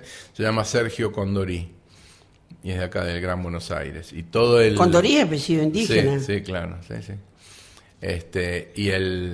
Y todo el diseño de todo el arte de tapa, no la pintura, sino todo el resto, un charanguista también de Comodoro Rivadavia, de Trelew, que ahora está en Comodoro Rivadavia, que es Marco Vilches. ¿Te hizo el resto? Sí. Ah. ¿Y le pusiste charanguisto? Ajá. Sí. Como un sello identificatorio, no guitarrista, charanguisto. Charanguisto, porque... No charanguista. Claro, sí.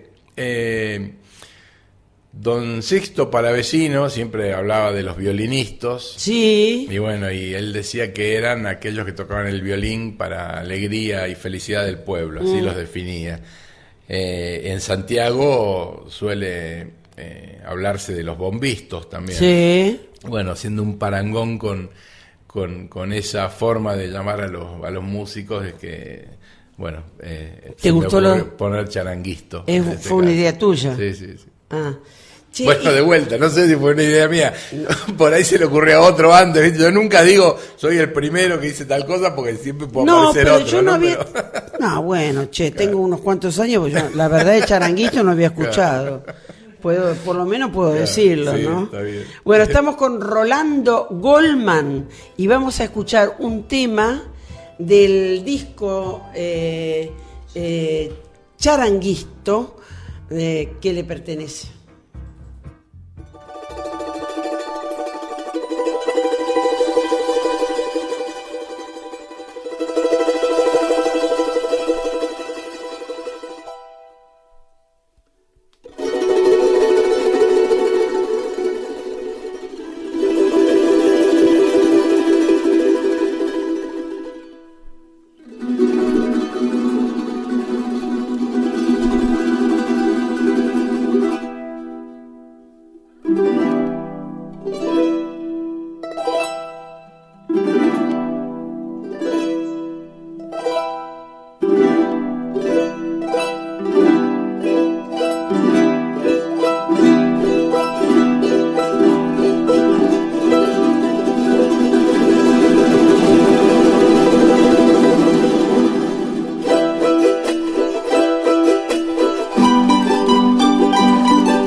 Raíces, la radio.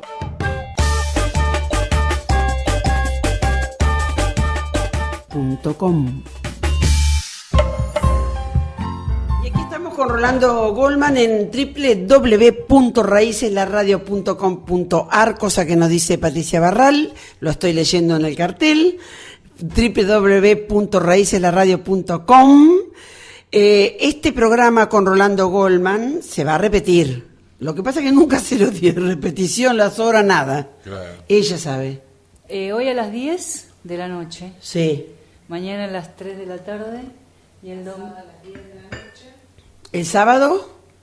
pasado. Carito me está apuntando acá. A ver, arrancamos de nuevo. ¿Y a la mañana no? Hoy a las 10. De fin de semana. La noche, esperá, hoy a las 10 de la noche. Mañana a las 3 de la tarde, que mañana es miércoles. Jueves. Mañana miércoles. Miércoles. Mañana es miércoles. Sí. Y el sábado...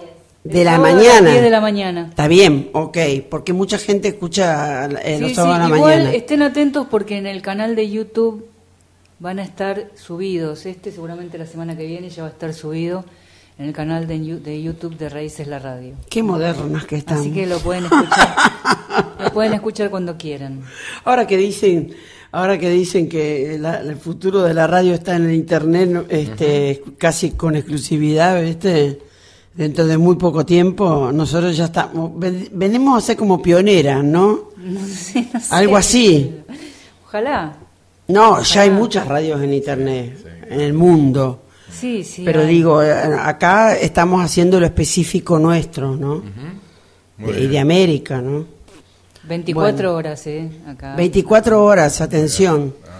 Y estamos presentando acá, porque ya fue presentado. ¿Te fue bien, no? En las presentaciones, Rolando, de Charanguito. Sí, hicimos 2 recitales, el sábado 20 y el sábado 27 de septiembre, en el Teatro del Viejo Mercado, acá en Buenos Aires, en la zona del Abasto. Y hubo muchos invitados y el público, por suerte, acompañó mucho. Lástima que hubo gente que no pudo entrar. A mí, algunos... Viste que a veces, no, buenísimo, gente que quedó afuera, y a mí me angustia eso. Claro. Va gente hasta el lugar que quiere escucharte y no poder entrar, incluso este sábado peor, porque quedó más gente todavía afuera. ¿Y qué vas a hacer? Y ahí me estaban diciendo de volver a hacer otra fecha, pero ahora por ahí para hace un rato hablé con la gente del lugar, quizás en diciembre hacemos otro recital, lo que pasa es que ahora, mañana me estoy yendo. Sí. ¿No? ¿Te vas a...? Voy a Venezuela Sí. y a Colombia. Voy a hacer unos recitales, por un lado en trío con la guitarra de Marcos Di Paolo y Matías Furió en percusión. Y también voy a tocar con orquestas, voy a tocar con la Orquesta Filarmónica Nacional de Venezuela. ¡Qué bárbaro! Sí, unas obras. ¿En Caracas? En Caracas, en el Teatro Teresa Carreño. ¡Qué teatrón! Sí, lindo teatro. Y es el teatro más grande que hay allí. Fantástico. Sí. Y bueno, y voy a hacer allí unas obras argentinas, que son las que grabé en el lado B del disco de Charanguito. Digo lado B porque son 2 discos, pero llamo lado A y lado B.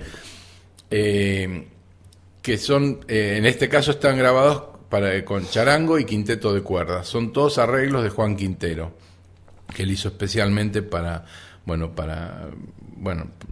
este formato, ¿no? Que yo le pedí. Juntos vimos el repertorio, él hizo los arreglos, hay obras de Yupanqui, del Cuchi Leguizamón, hay una vidala muy bonita, anónima. Entonces vamos a tocar ese repertorio con todas las cuerdas, con todas y con una orquesta juvenil en Colombia también. Pero que ya le mandaste las partituras. Sí, claro, sí, ya tienen las partituras. Sí. Y bueno, llego mañana mismo y ya tenemos los ensayos. Y el domingo 5 es el concierto, 5 de octubre es el concierto con la orquesta. ¿Ahora? Claro. Sí, me voy. ¿Vos te vas a Caracas primero? A Caracas, sí. Y luego vuelvo el 13 y al día siguiente con Raúl Malosetti, con quien tenemos el dúo Malosetti-Goldman hace 18 años. Qué amistad, ¿eh? Nos vamos a Europa, nos vamos a Bélgica, allá, vamos a tocar. ¿Cuándo van a Bélgica? Y el 14 de octubre, paso por acá y me voy de vuelta. No me quejo, ¿no? Está buenísimo. ¿Y a Bélgica qué hay? Y vamos a tocar, ya estuvimos yo ya estuve en realidad hace un tiempo y bueno, ahora ¿En vamos Bélgica? ¿Y a qué lugar de Bélgica van? En un teatro que se llama... el teatro yo no lo conozco, dicen que es el más lindo de Bruselas, Bozar, con B larga y Z, Bozar, una sala muy linda dicen que es, y en la ciudad de Lieja y en otro lugar también de Bruselas, que no sé qué sala es, y también se va a proyectar una película que hice el año pasado. Muy importante. Con Julián Troxberg dirigimos la película Simón, hijo del pueblo, con el valiosísimo aporte de Osvaldo Bayer, dado que él hizo una investigación hace casi 50 años sobre la vida de Simón Radovisky, un anarquista ucraniano. Y digo esto, y ¿sabes que hace 48 horas se pasó la película en Kiev, ahí en Ucrania? No me digas. En un festival internacional de cine. Y no sé, se enteraron que había mucha película. No tengo idea cómo fue. Pero bueno, y es más, bueno, nosotros la editamos con subtítulos en inglés y en francés. Y ellos le agregaron subtítulos en ucraniano. Así que ya veremos a ver qué pasó. Sí, Radovisky, decí 2 líneas de Radovisky, porque yo me acuerdo que Osvaldo, cuando trabajamos, yo trabajaba con él en un diario. Claro, él hacía las investigaciones y me las iba contando. Entonces, era cuarto de trabajo y 3/4 de relato de las investigaciones. ¿Entendés? Claro. Y bueno, en el año 1909, el 1 de mayo, ya hubo una manifestación muy obrera, muy importante acá en Buenos Aires, que fue reprimida muy duramente, con muchos muertos y heridos, y esa represión fue encabezada por Ramón Falcón, que era el jefe de policía. Y al no haber luego ningún tipo de sanción con Falcón, unos meses después, los anarquistas decidieron que iban a hacer justicia por su propia mano, y fue Simón Radovisky el que le puso una bomba al carruaje de Falcón y lo mató. Y bueno, la vida de este joven, en ese momento tenía 18 años, de este joven anarquista, es la que narramos en el propio Osvaldo. ¿Por qué se te ocurrió hacer la vida? Primero, hacer una película. Sí. Y segundo, hacer la vida de Radovisky. Bueno, en realidad una cosa tiene mucho que ver con la otra, porque a mí siempre me fascinó el personaje. Sí, me pareció increíble la profunda convicción, entregar todo por sus ideales y sus compañeros, y entonces una forma de ayudar a que se conociera un poco más fue, hacerlo a través de una película. No es que yo dije quiero hacer cine a ver sobre qué podría hacer, sino que fue al revés. Al revés, ¿no? Fue el personaje el que te llevó a hacer una película. Ahora, anduvo muy bien esa película. Sí, sobre todo siendo un documental. Sí, muy bien. Pensamos que iba a estar una semana con suerte, y estuvo 13 semanas acá en Buenos Aires, el año pasado, y después empezaron a pedirla en muchos cines de todo el país, incluso se proyectó en Colombia, en España, en Estados Unidos, en Bolivia, en Brasil, en varios lugares, en España, y en marzo de este año volvieron a proyectarla, en este caso en el cine Gaumont. Iba a estar una semana y estuvo todo un mes. Sí, no fue porque seguía yendo mucha gente. Sí, bárbaro.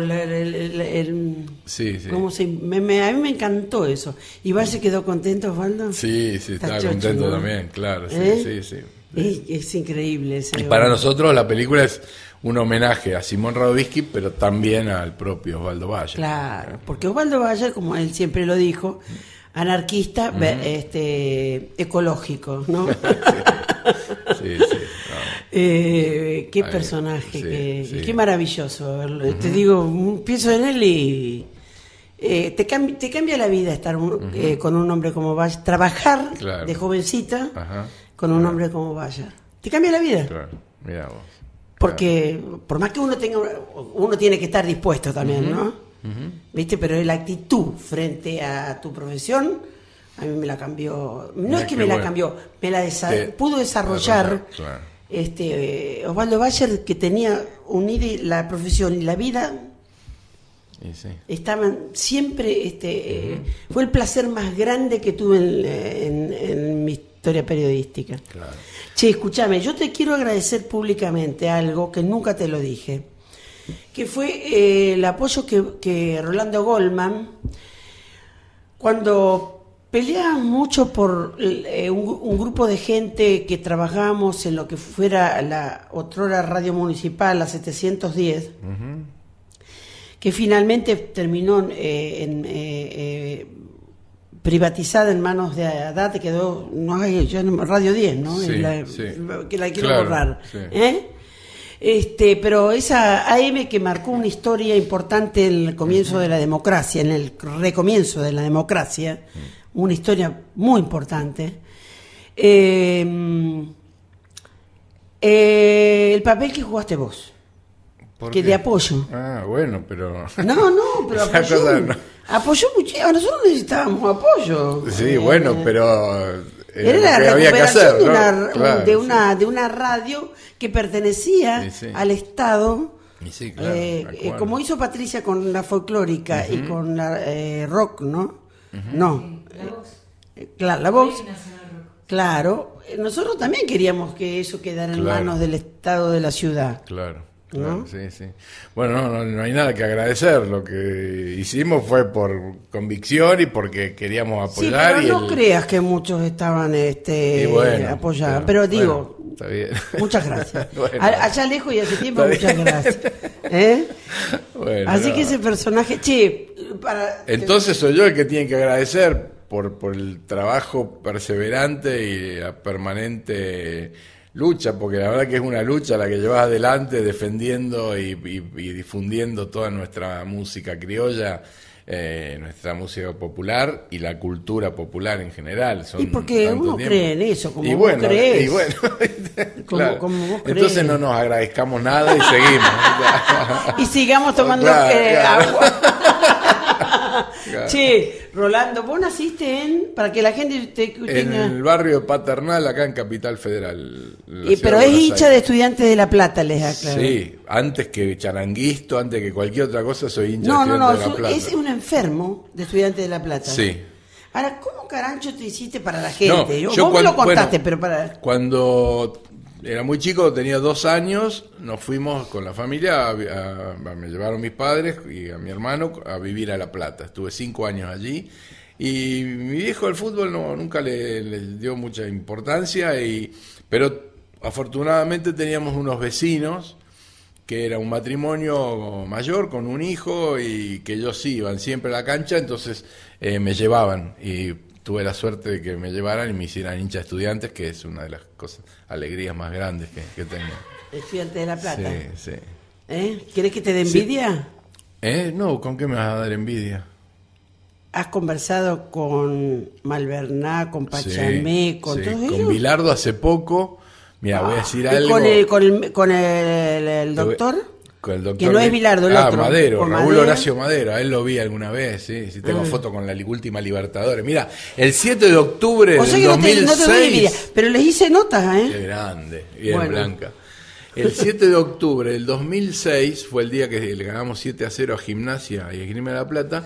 Yo no sé cómo ese día terminé adentro del campo de juego. No tengo registro de cómo llegué ahí, pero tengo en casa que arranqué un puñado de césped que lo tengo de recuerdo de ese día. Claro. Sí. Sí. Vos sabés que, y después le ganaron un día, ¿podés creer? Digo yo, pero justo, güey. Mi hija tenía que actuar en el Teatro Argentino de La Plata. Entonces la llama una amiga mía. Claro, que y cerca de 7:50, que es donde se celebra todo. Bueno, sí, Claro. a una amiga de la infancia, enterriana ella, que es profesora en la facultad hace años de La Plata, es doctora en historia. Y le digo, che, Isabel, ¿querés ir a verla a Mora? Le digo, al Teatro Argentino. Sí, dale, fenómeno. Me dice, ¿se puedo ir con todo el familión, no? Y después me llama y me dice, vos sabés quién juega ese día, ¿no? Tenés razón, le digo. Pero ya está. Claro. Voy igual. Gimnasia Estudiante. Claro. Y le gana Estudiantes 3-0 a Gimnasia. Ajá, sí. Y nosotros estábamos tomando una cerveza esperando, ¿viste? Cuando terminó el partido era un escándalo en La Plata. Claro. Un escándalo. Sí. Y pasaban los hinchas de Gimnasia y le decían cosas a ella, a los alumnos, por ejemplo, que la conocían y qué sé yo. Sí. Pero que eran triperos, Claro, ¿viste? sí. Yo digo, mejor que ni hablemos acá. Y bueno, es otra de mis pasiones. Que mirá vos, es una pasión grande que tenés con Estudiantes de La Plata, ¿no? Sí, me encanta y además disfruto mucho de ir a la cancha con mi mujer y con mis hijos, todos pinchas. ¿Cuántos hijos tenés? Tengo 3 hijos. Una hija, de 27 años y dos. ¿Ya de 27? Sí. ¿Y después? Y 2 varones de 23 y 20. ¿Y El van- más y chico es... ¿Y son todos estudiantes? Claro. Sí. Claro, dice. Y el más chico es integrante de la Orquesta Argentina de Charangos. ¿Ah, sí? ¿Y estuvo ahí el otro día? Claro, sí. Sí. Yo no sabía que había estado. Sí, él estudia charango y estudia piano. Ajá. Y toca fenómeno. La verdad que está tocando bárbaro. Ay, mira qué bueno. Sí, muy lindo, sí. Qué bueno. Así es. Bueno, buen viaje. Bueno, muchas Felicitaciones gracias. por el disco Charanguisto. Muchas gracias. A Rolando Goldman. ¿Rolando quién te puso? Mi vieja. Supongo. ¿Tu vieja? Sí. No sé, ¿Eh? pues nunca entendí por qué. Porque es un nombre raro, ¿no? ¿Rolando? Sí. Sí. Mis hijos me cargan porque dicen que es un gerundio. Claro, anda rolando, anda viajando, anda. Entonces, pero bueno, claro. No, está bueno. Claro. Está bueno. Está bueno. ¿Y son de prácticas religiosas? ¿Fueron en tu familia? No. ¿Ninguno? No. ¿No? La verdad que no. Bueno, alguno habrá sido, sí, Habrá sido, pero y no son con de- mis abuelos, qué sé yo, había a veces esas cuestiones Tradicionales. Sí, de escenas o Claro. esas cosas, Pero pero, nada más. no religión. No, No, religión. no, claro. Está bien, ya tenés bastantes religiones. Claro. Con el claro, charango, claro, con estudiantes. así es. etcétera. Claro, suficiente. Bueno, muy feliz viaje, Bueno, Rolando muchas Goldman. gracias, gracias por la invitación. Pasaremos el disco asiduamente porque la que te jedi, o sea, Patricia Barral, lo va a pasar. Muy bien. Bueno, gracias. Y lo va a volver a pasar. Muy bien. Bueno, muchas gracias. ¿Eh? Que me van a venir a reclamar. No, está bien. Está bien. Otro. Otro. Bueno, Ah, y otros también irá pasando, claro. irá pasando. Bueno, Bárbaro, hasta gracias. luego. Chao.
Raíces.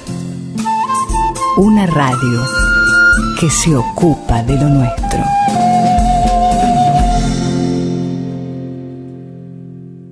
Espacio de promoción bonaerense. Dijo Gabriel Mariotto, vicegobernador de la provincia de Buenos Aires. que como producto de los foros y del intercambio en los plenarios regionales realizados en la provincia, se propone un giro en la administración de puertos, también en la defensa y reconstrucción de la flota mercante y un cambio en la producción para su crecimiento.